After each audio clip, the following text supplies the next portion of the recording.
Republican Lieutenant Governor Mark Robinson files to run for North Carolina's governor. Good evening, I'm Angela Taylor. And I'm Rod Carter. Thanks so much for joining us. So with the clear backing of former President Donald Trump, Lieutenant Governor Robinson says that he has no interest in debating his opponents in the race for governor. Capitol reporter Michael Hyland is live for us tonight in Raleigh with this. And he had a chance to talk with him today about his campaign.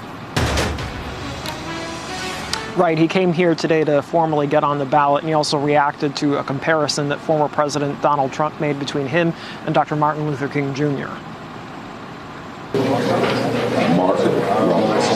Republican Lieutenant Governor Mark Robinson made his bid for governor official Thursday after a high-profile fundraiser with former President Donald Trump this week at Mar-a-Lago.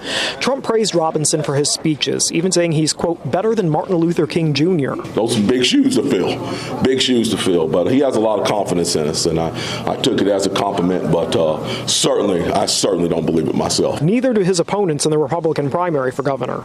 Treasurer Dale Folwell called Robinson an individual who denies the Holocaust, hates women, and continues to fleece the taxpayers and donors of North Carolina.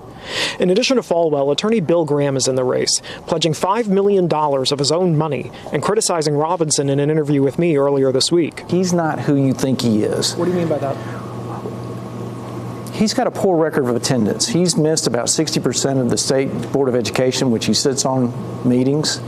He's been absent from the General Assembly many days. I asked Robinson about debating his opponents. I'm not going to allow those guys to use me to get a stage. It's clear what Bill Graham is. Bill Graham is, I hate to say this, but he's an ambulance chaser who sued farmers here in North Carolina. Now he thinks he wants to be the governor. U.S. Senator Tom Tillis endorsed Graham last week, leading Robinson to blast Tillis as North Carolina's Mitt Romney. Some of the things that Senator Tillis has stood for, quite frankly, are in direct opposition to the things that we believe in. And so, yes, it was quite disappointing to see that, but he has a right to do it, and if he wants to do that, that's his business. Robinson has had a commanding lead in this race in recent polling. He also expects former President Trump to come here to help him and other candidates ahead of the primary on March 5th. Live in Raleigh, Michael Hyland, CBS 17 News. All right, we're just getting started, Michael. Thank you.